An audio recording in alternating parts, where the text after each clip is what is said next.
Words of welcome to Carla, who's an absolutely wonderful architect, and I've been trying to persuade her to come for a while now, and it's nice that it worked out this semester.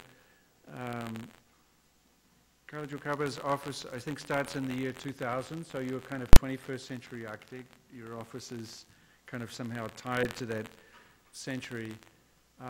And there are many annoying things about Brazilian architects, but the most annoying thing of all is that they keep producing these absolutely amazing houses.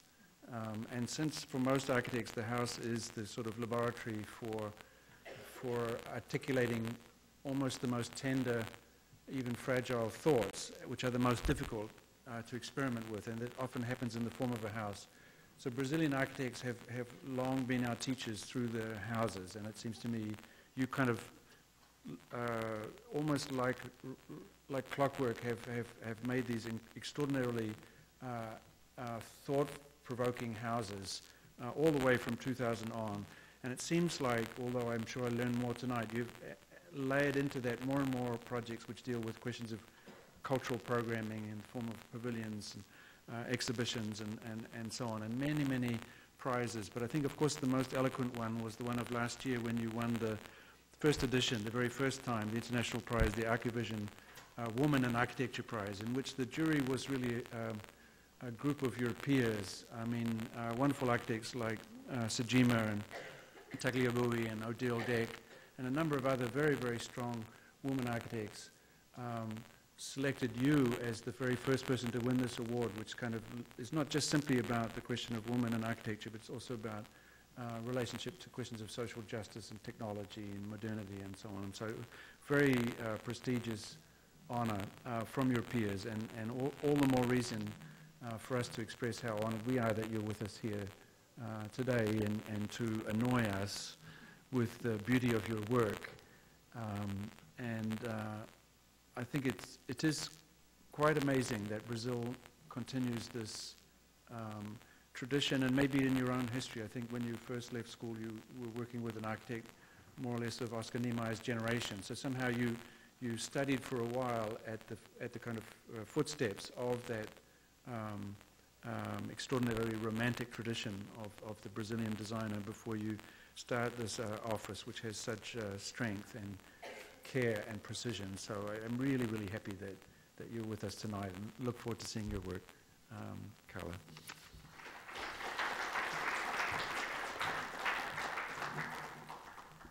Thank you so much for the invitation, and it's an honor also to have the presence of Frampton here. I will begin showing two projects, one with 9 square meters and the other one with 9,000, and both were constructed at the same time, and both don't exist anymore. I don't know until now which one was harder to build. I'm sorry, I'm not that fluent in English. I have to read.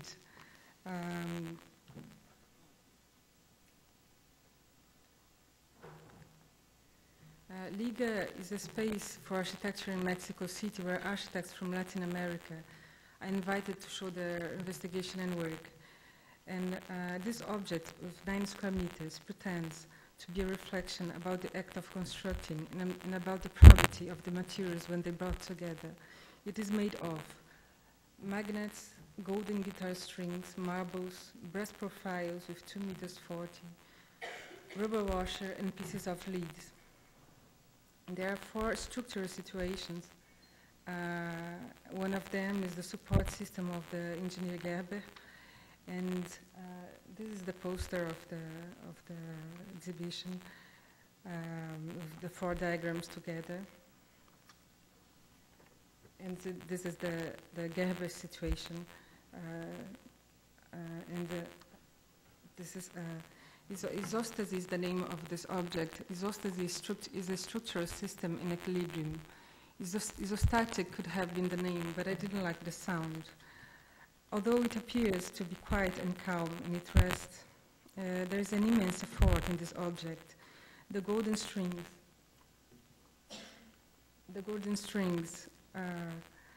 and the marbles are stabilized by the immense, but with a high level of entropy to keep it in this state. as it was very dangerous and fragile to handle.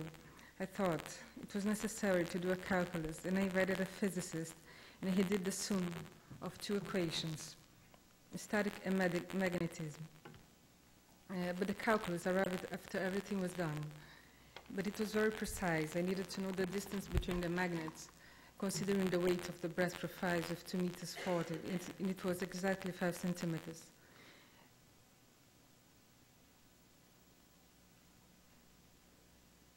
At the end of the calculus, the physicist wrote that it might not. This is only a calculus. It might not match with the reality, but it was very precise. Here it's possible to see the rubber washer between all these elements. It took a few days to discover that what was missing to stabilize the assembly was a rubber washer.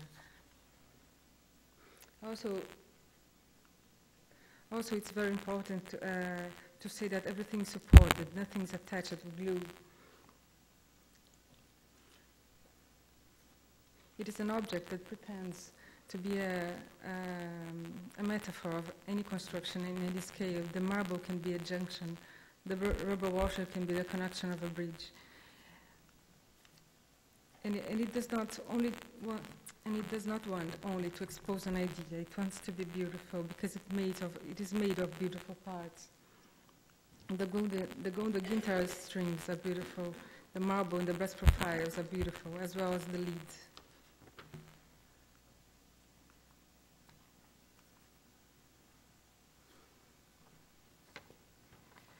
Now we present this Pavilion Humanidade that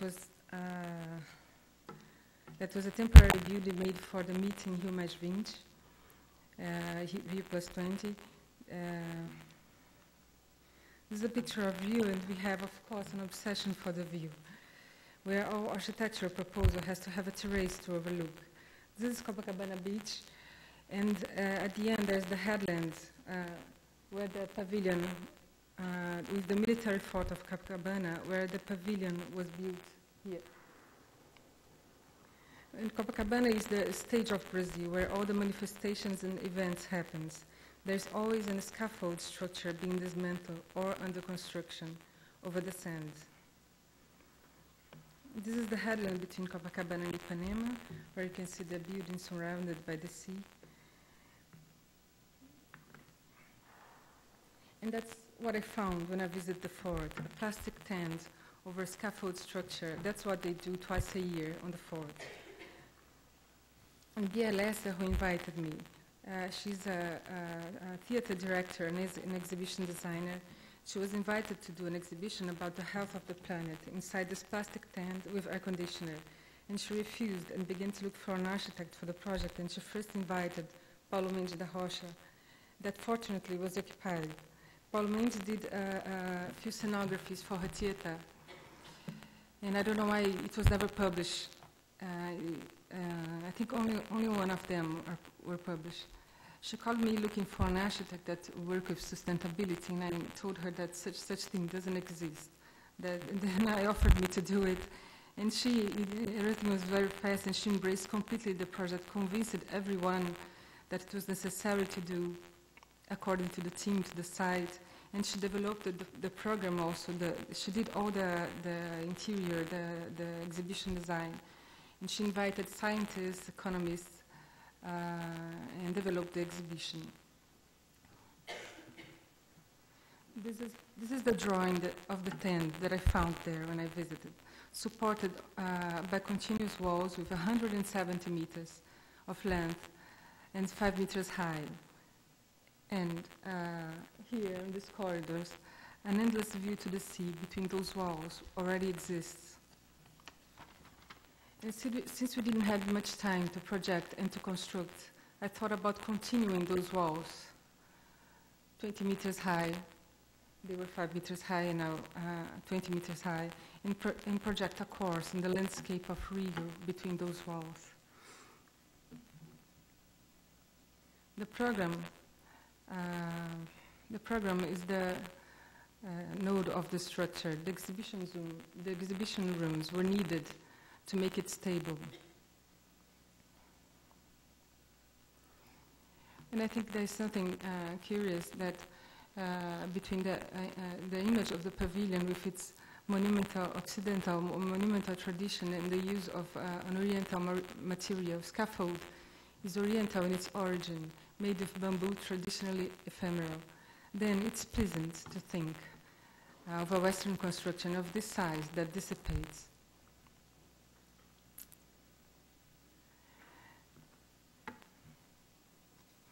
Those are the final sections. And I think it was, we developed the program and the project during the construction. And it was not hard to do it because it's an open structure, very rigid in one direction. Those walls are rigid, but the system proposed accepted programmatic instability. We developed a program during all this process. There was no study of form. The arrangement of those volumes between the walls could be many, and the design would be the same.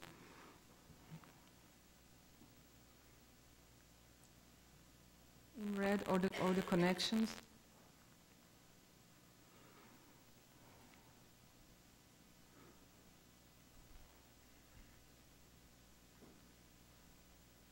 In the center, there's the auditorium, and the circle is it's a library.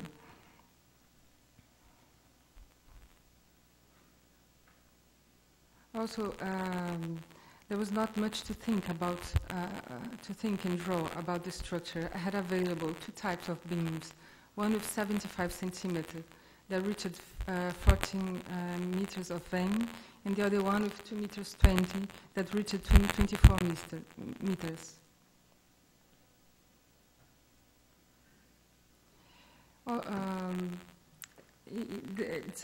The building had 500,000 tons, but touching the ground in 7,000 points over small wooden plates.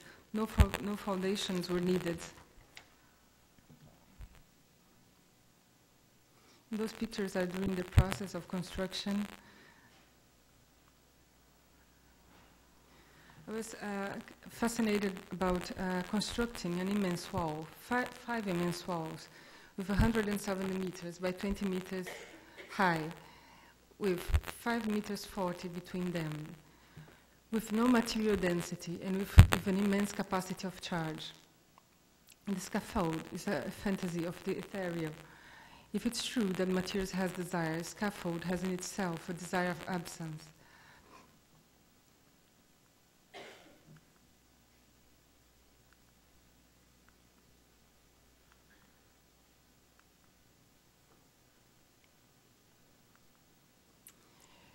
I think the presence of the history is there, but with another intentions and desires.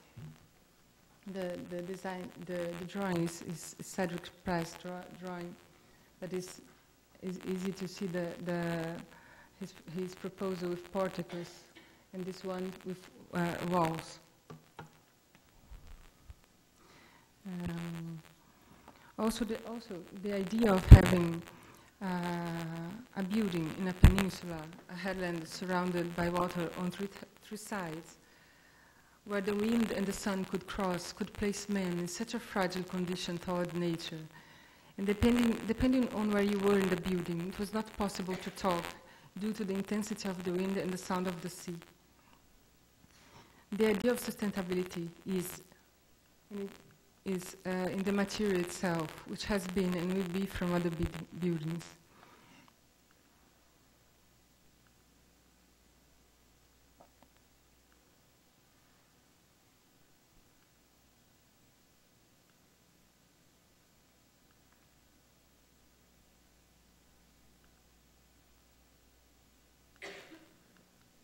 And they announced it on TV that it was free to enter.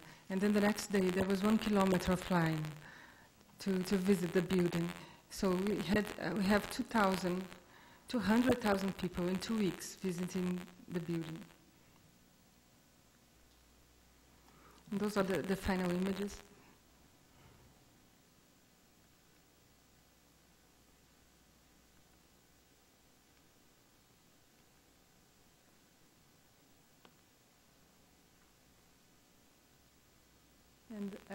I wanted that all those ramps arrived on the top without beams. But the engineer told me that nothing would happen, but if I took them out, but the building would shake a little bit and people would be afraid. And I said, do whatever you want. And then he put all those beams on the top.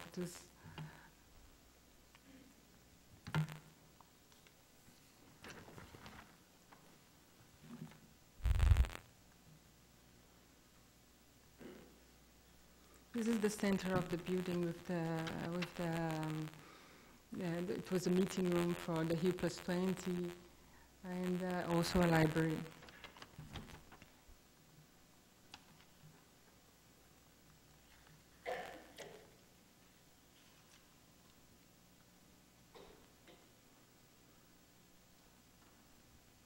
And this is a view from Ipanema. And this house was made in 2005. It is 3 hours from Rio in Nova Friburgo Mountains. It is a retreat of the director of the Museum of the Unconscious in Rio. In a very intense nature, we found a glade 80 meters from the river where we could place the house. And the first question was how to handle so much intensity. The sound of the river, extremely humid, the sun, the rain, everything was intense. And I thought it would not be anything light and delicate. It wouldn't last too long. It was very easy to convince the owner. I told him that he needed only two stone walls, which was easy to get there, the stones, and 4 beams. Two portland stone walls with 1.10 meters of width, and 4 steel beams with 12 meters each. The beams entered 1 meter inside the stone walls on each side, with a concrete protection inside.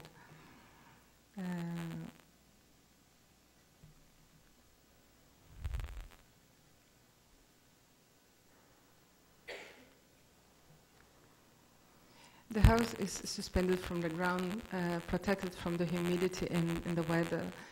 The stone walls retain the heat during the day and lose this heat during the night. We didn't expect for that, but it's very good for a cold weather.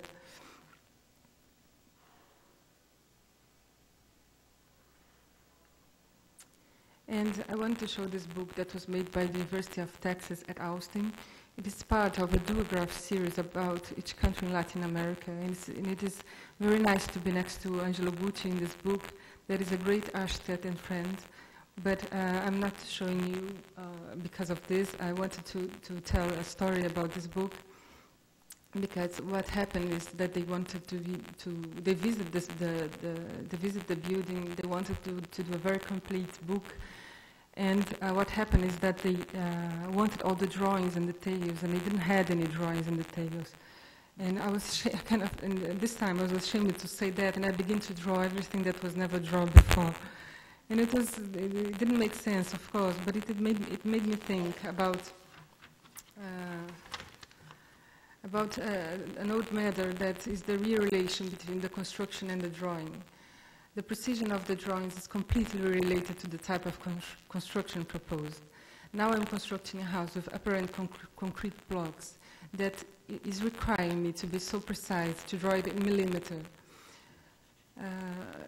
Of course, the drawing is the first technical communication, but in this case, only a description was necessary, and also to be on the site with Jabbar.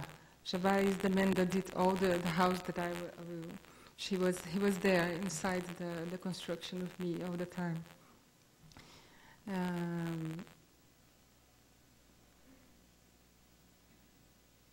Those are the invented drawings.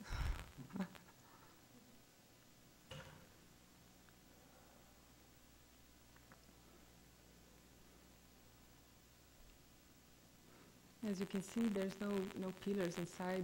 The stone walls are the support, really the support of the house.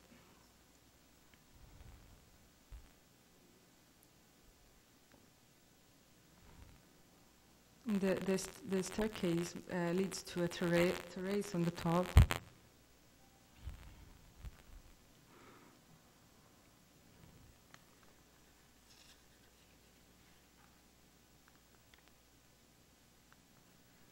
And this is the construction, this is the owner, and it was very primitive construction. We had to take each stone over the river, each by each. It was very, very slow, everything.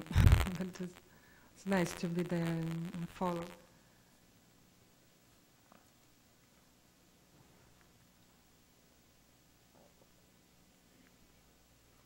The house Varanda is a house, Varanda means balcony in Portuguese. Was made in 2007, 2008. It was built within the city of Rio on that continuous border between the city and the nature. The centenary trees were the only pre-existence of the site. And it was such a beautiful place that I had a desire to leave it, to untouch it, or design a house with less presence.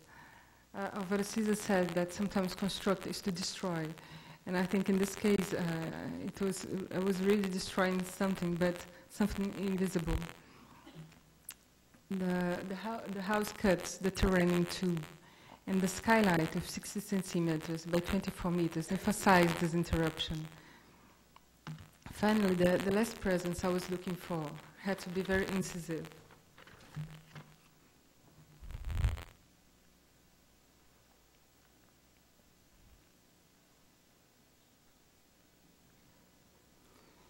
I think with its ready-made structure taken from the modernism, it was an easy or lazy excuse to have a support.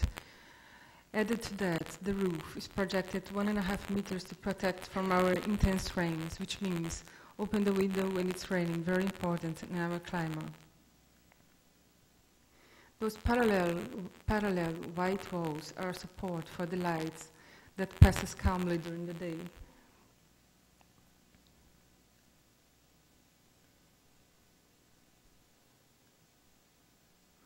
The vision is through, suspended from the ground with glass facade and metal structure. The building has a rectangular symmetric plan of 24 meters by 6. The bedrooms are the extremities, and the living room is in the center, connecting both sides of the terrain. As it is in Brazil unacceptable to have a house without a veranda, a balcony, because it's always the preferred area of the Brazilians. This one already is a balcony floating in the center of the terrain. That is how it is lived.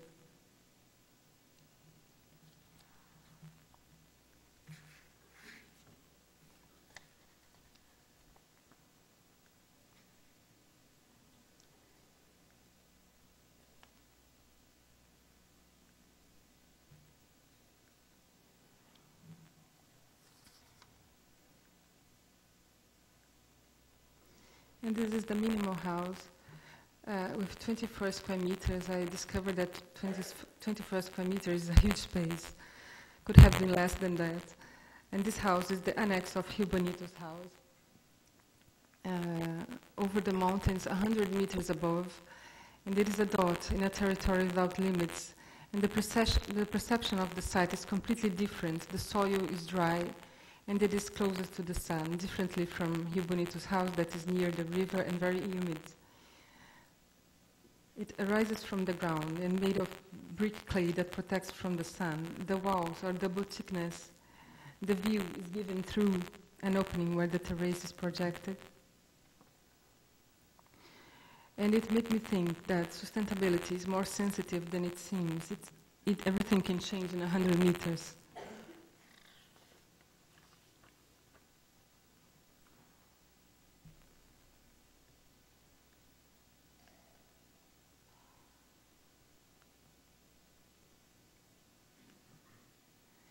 And the house Atelier was the first house that I did, was the first work of architecture after I finished the university.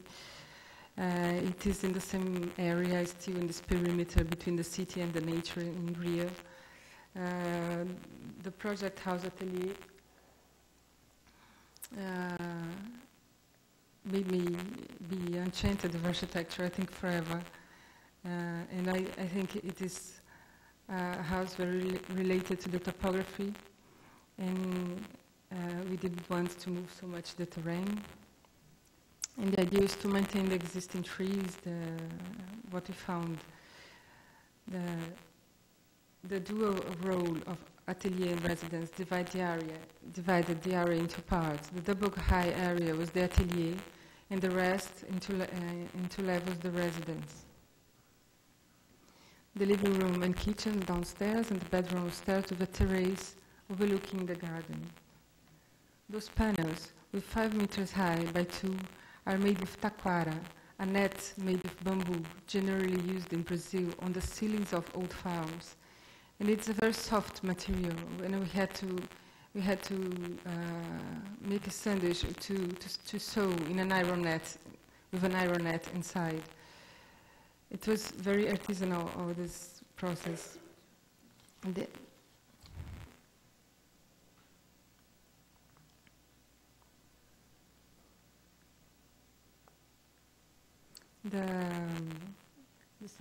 outside walls were made of the earth of the terrain, and the stones that were taken out of the foundations were used for the entry stairs and the kitchen wall.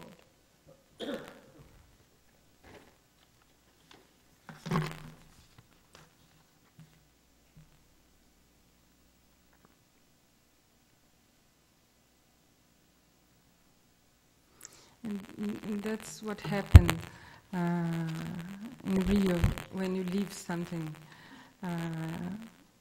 When you distract for a while, the nature overcomes and enter inside the pipes, the structure and everything.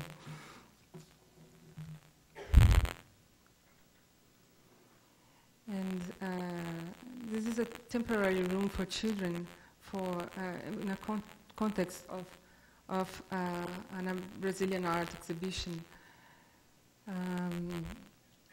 It is a suspended perimeter that is a support for the drawings.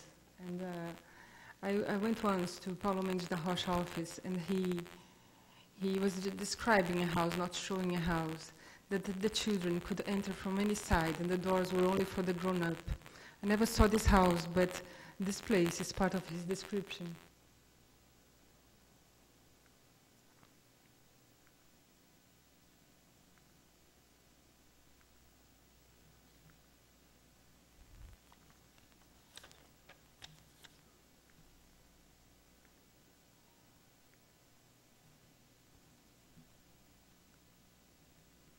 And I will show you now the work that I've been doing for one year. That is an hospice in Rio. It will be the first hospice of Brazil, a palliative care hospital for cancer patients. And we are finishing the executive project now, and the construction will begin the next month. Since it is a new program for us, and we don't have a legislation for that, we had to develop the program with the doctors. And the first request made by the doctors was to not have a large view or a large horizon to nature, that the patients don't like it. An important sentence like this can define a project. That's why I have problems with competition, where the interlocutor doesn't exist, there is no other desire. The area is also near by those houses, is still on this border between the city and the nature in Rio. This time very accentuated. The other side of the street, there are industries. And our side is a preserved green area.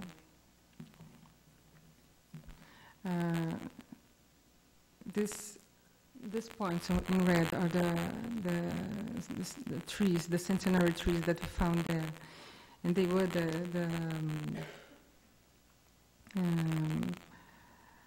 the first coordinates of the project.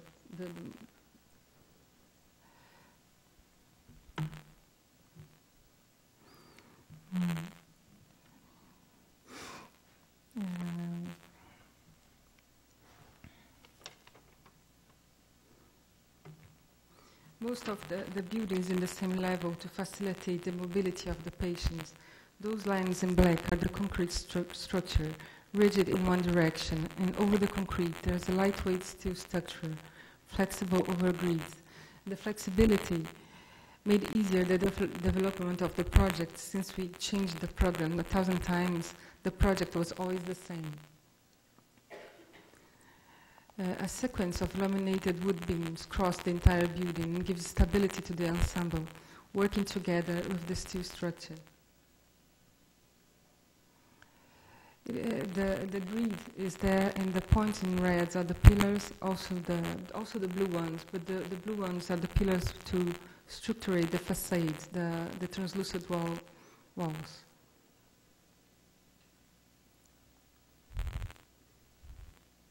This is the main floor, 4 meters higher than the street. The entrance is here, the administrative area, the daycare area, and all these areas for the inpatient rooms with the gardens between all the rooms, small gardens. This is the technical floor, also complete of those gardens that are between the 2 levels. This is an axonometric perspective with the concrete here, and then the lightweight structure over the concrete, and then the laminated wood that cross everything and work together. Those are the panels of the facade that receive pieces of perforated glass blocks. Those glass blocks that the air passes by and brings lights. And those are the sections. You can see here all the corridors with a continuous skylight over the corridors that gives an uniform light to the whole building. Those are the gardens that between the rooms, the inpatient rooms.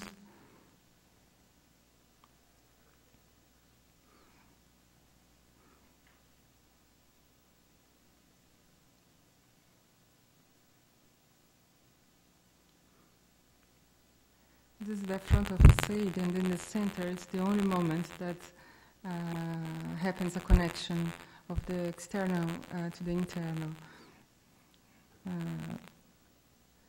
Here is just to show that the installation of the hospital are accessed downstairs. The gardens, the maintenance is downstairs in the technical area.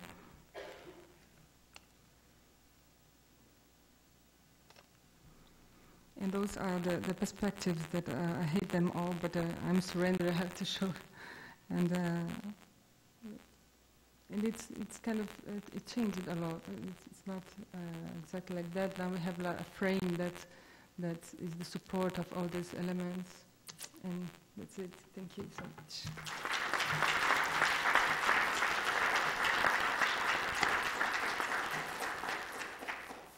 Do we have questions?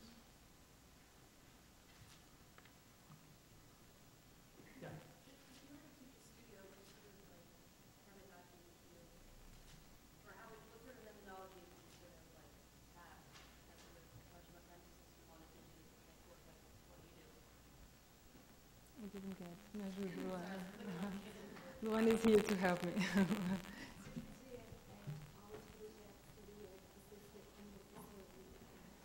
I had an experience as a teacher. I don't teach anymore in the Catholic University because they didn't let me do anything that I wanted to do. So the experience that I had as a teacher was not a good experience.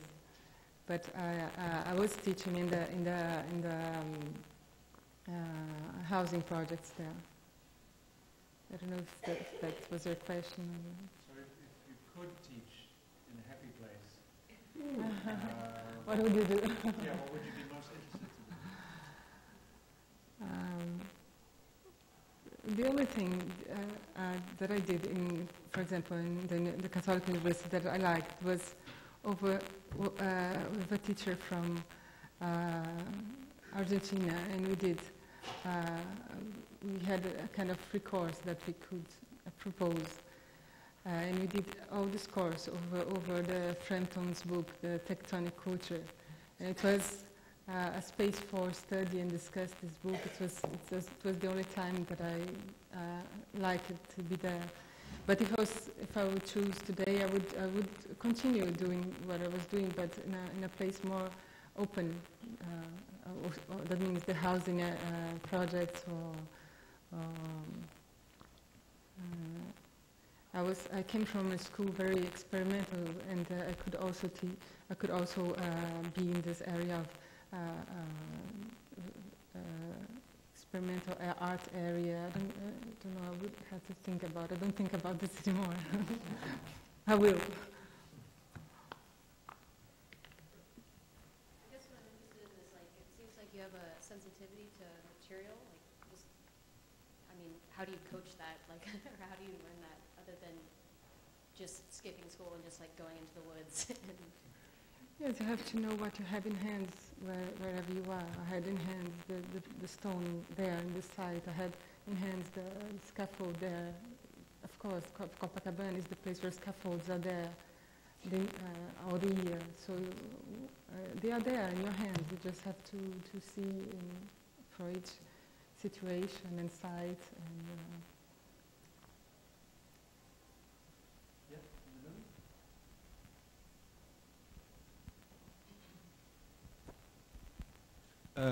As Brazilians, we have a very strong influence from the historical modernism, and I feel that your work overcomes this influence.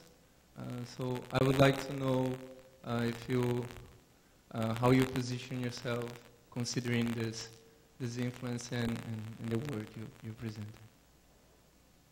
Yes, I think there's an architect in Rio, there was, Sérgio Bernardes, that I really admire, but I admire when he was working, not after when he was thinking.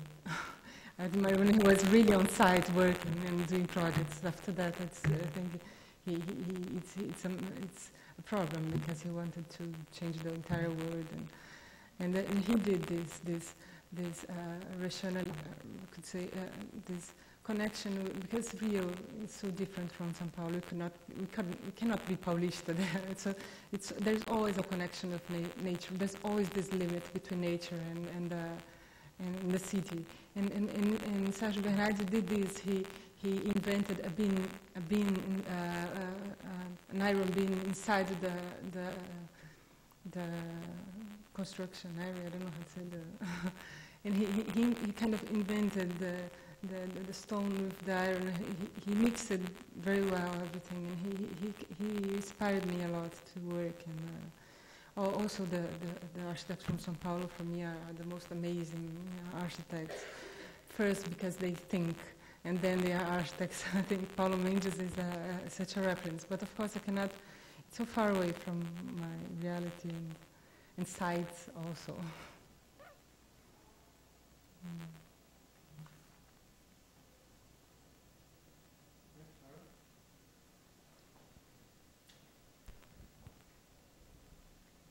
Perhaps a follow-up on the first question that you received.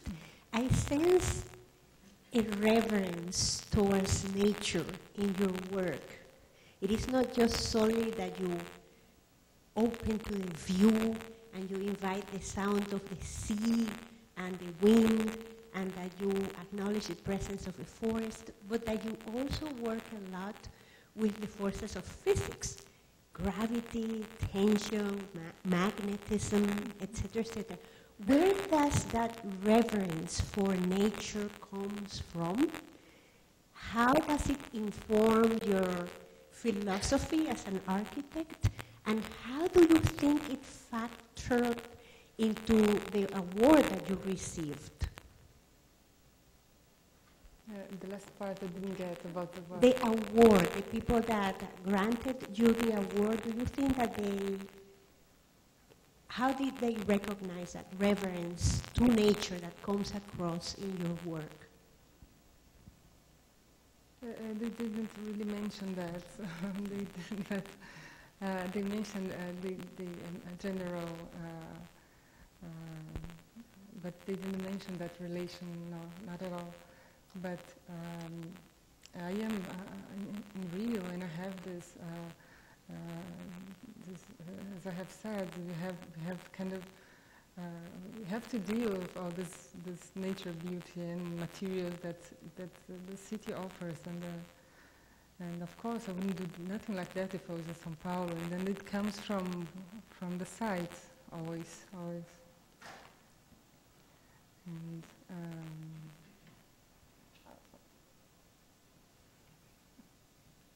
the first part of the question, the mathematics of magnetism, is it for you also nature, this world of calculation and gravity? yes, I think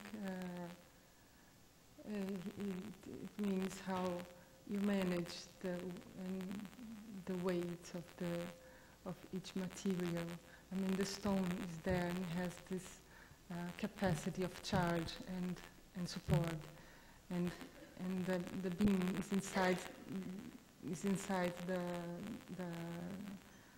the stone walls. And someone asked me if there was a pillar inside, and I said, look at this picture again. You will see there's nothing inside because everything has each material has its particularity, and it's kind of look at that and work with that. And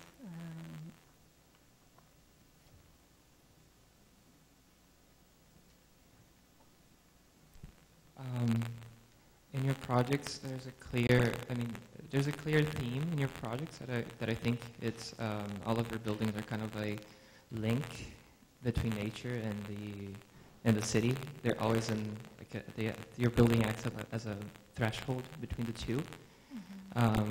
Like in the Pavilion Humanidade, you have the views of the sea, and also it connects back to the city of Rio, and also in all the other houses, they're kind of a link to those views, and there's also. But my question is, like, as Dean Wigley said, Brazil is becoming highly urbanized, and normally you don't get to have a site next to nature. How would your philosophy of architecture be translated to a more highly urbanized setting like Sao Paulo? As you said, it's totally different from Rio. How would you build a project in the middle of a highly urbanized city as Sao Paulo, or even a Rio, even a Carioca favela? I don't know, I never thought about this because I never had the opportunity to think about work in São Paulo. But, for example, this site of the hospice is a site very industrial. But in Rio, they respect, I don't know how it worked, something good worked that was to preserve all this green area. And this limit really exists, the industry in the one side of the city and the green area on the other side. And that's where I work, and I have to think about these limits all the time. And I don't know, in São Paulo I would have to do a project there. It doesn't even have to be like in Sao Paulo, just like could be in downtown Rio or. Could be in Rio. I don't know. Just some thoughts. Don't know what to say.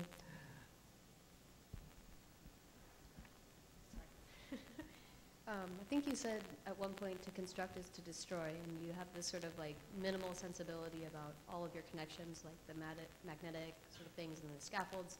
How do you arrive at that minimalism? Like, does it start at a very simple place, or does it start like really complex and then you sort of like edit everything down to get that like pure expression of like in minimums, I guess?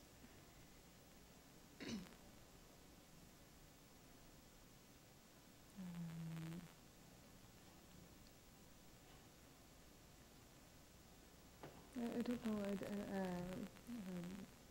I don't know. This idea of minimalism is. It starts very well. Yes. Okay. You know, because the cancer hospital is very abstract. Mm-hmm. The initial drawing for the cancer hospital had a very abstract cancer. No? I think it's the other way around, in a way. Mm-hmm.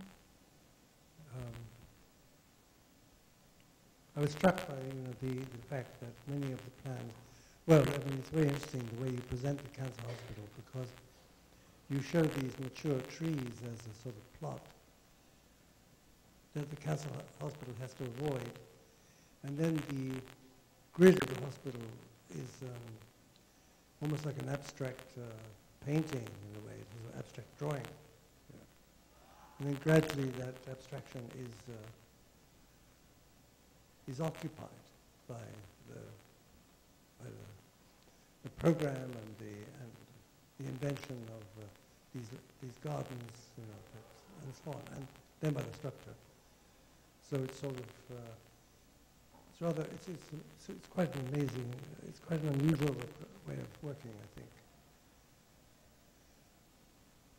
I was thinking when you showed the children's room, how abstract is the plan, and then you show the photographs of the result, but in this case you didn't explain exactly how the suspension is done, I noticed. Of the children's room? Yes, because they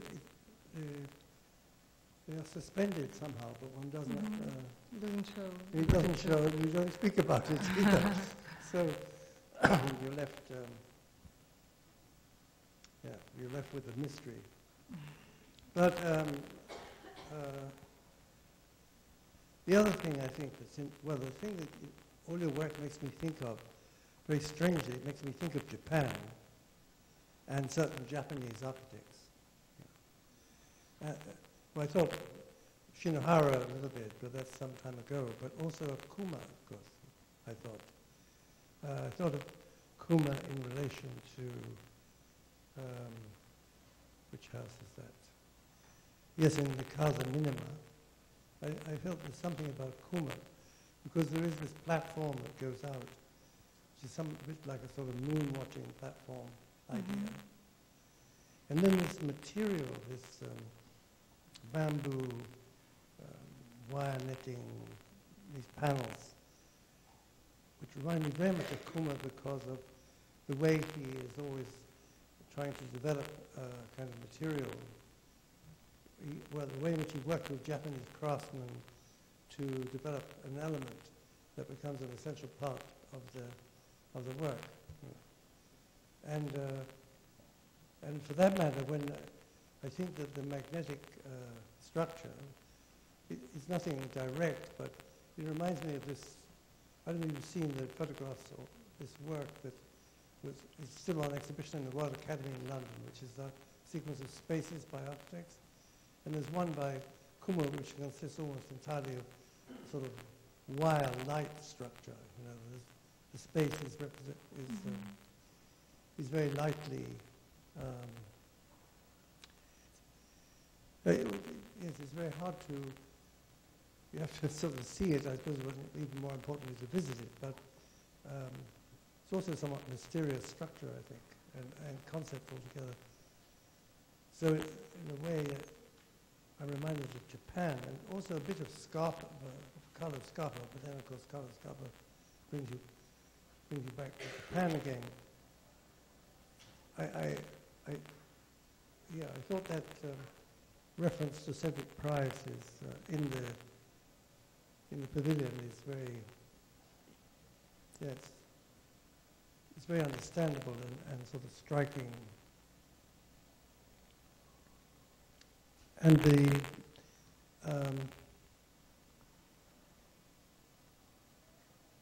yes, well, you said no study of form, which I don't entirely believe, but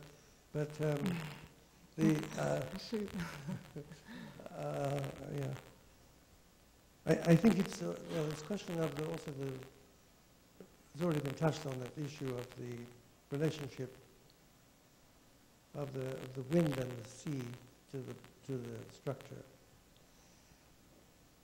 In this house, in the Rio Bonito, it's the only work of yours I knew before this evening's lecture, and actually two things came out of the lecture which struck me as I didn't expect it. One is the masonry walls themselves, because the way in which the stones are jointed with little tiny packing stones, the joints, which make a very special quality to the stone wall. Right? The other thing is the encasement of the beams that almost go all the way through the wall, but not quite. Right? Not quite. Yes. Like missing by 10 centimeters, though.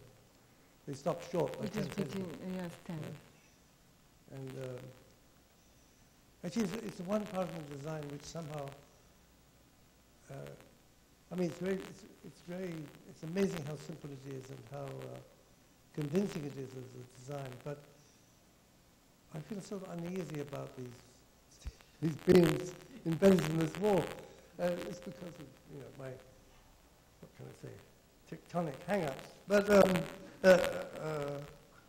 I mean, it's very ingenious and very compelling. But they make me feel a bit uneasy. I mean, they're very different, for example, from the Casa Veranda, where the structure is so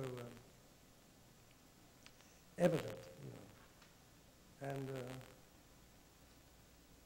is a key aspect. But I think this hospice is that about to go into construction? Yes. Mm. It's very remarkable, I think, and there, given my tectonic hang-up, you can see how the earthwork is the concrete, basically, and then as it goes up, the steel goes to the wood, and the wood is a kind of roofwork. If you think of it in those terms. I mean, at some point when you were describing it, I asked myself the question: is the building raised above the ground? But it's not really. It's kind of but the concrete frame does create a floor that's partly below the ground. Yes, Yeah. yes. And then the steel goes on up to the wood, right, basically. So you do get a kind of tectonic pattern of the concrete going to steel, going to wood.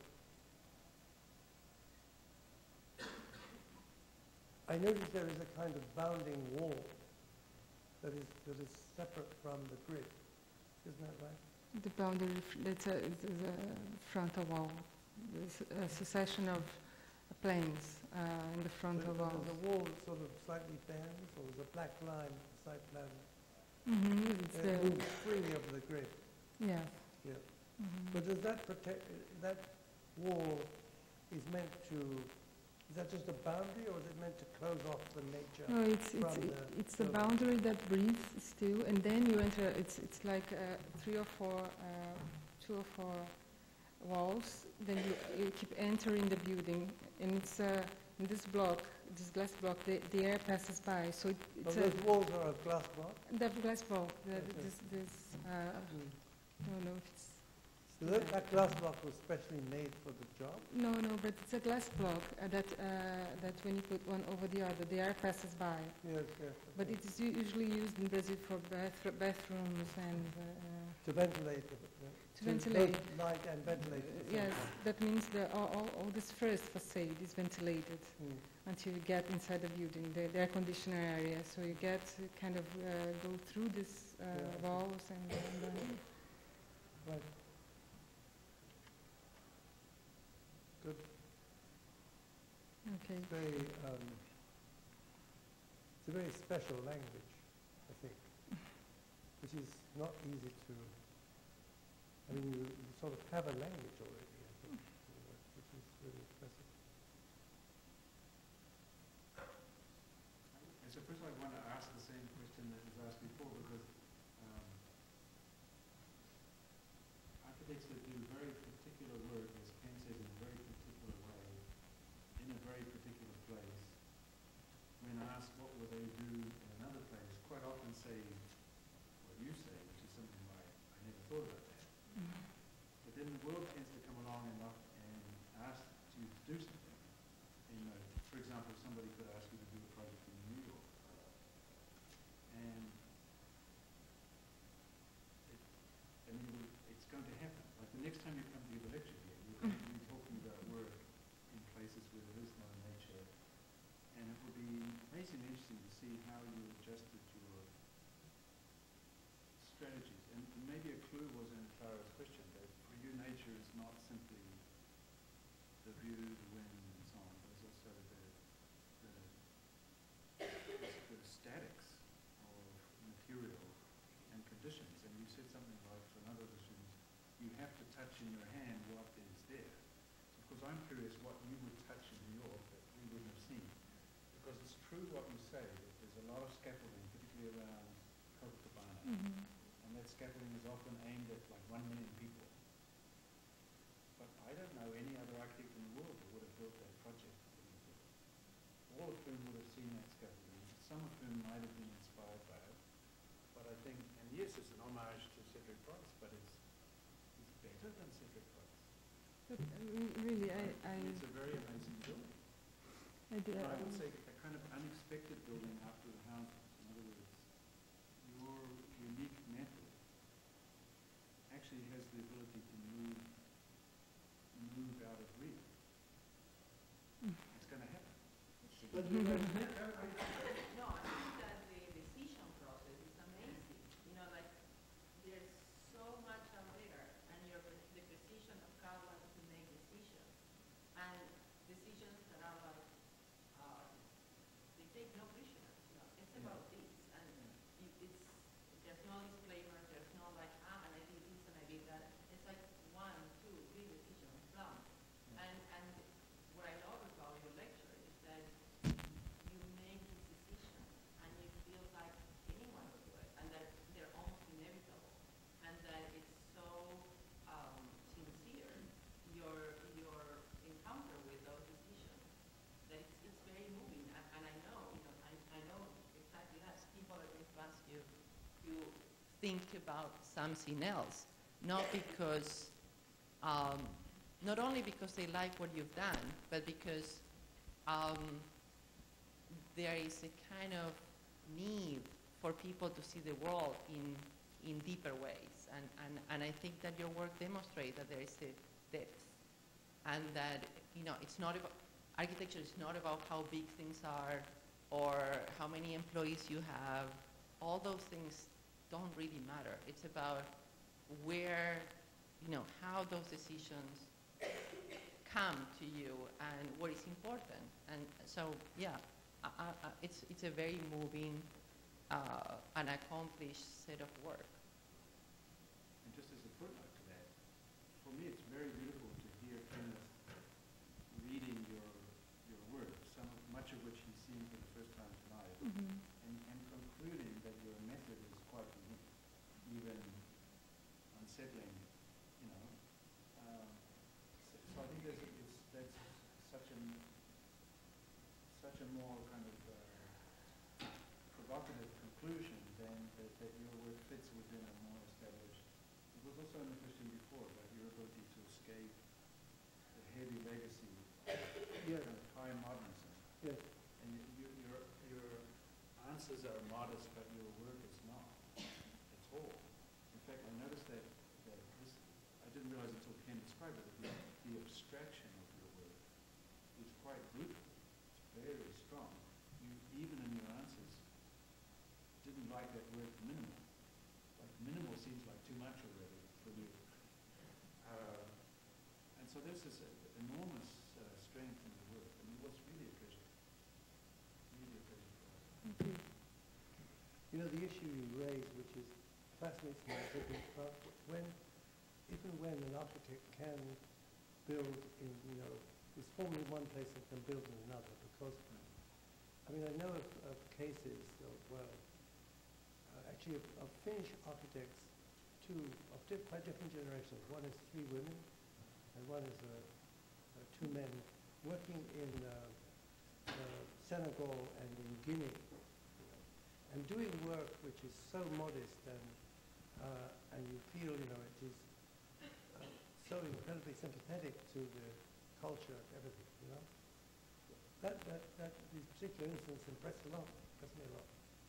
But then you have the strange thing, someone like Kuma, whose best work, I think, despite the fact that he's building all over the place, particularly in Europe, the best work is still in Japan.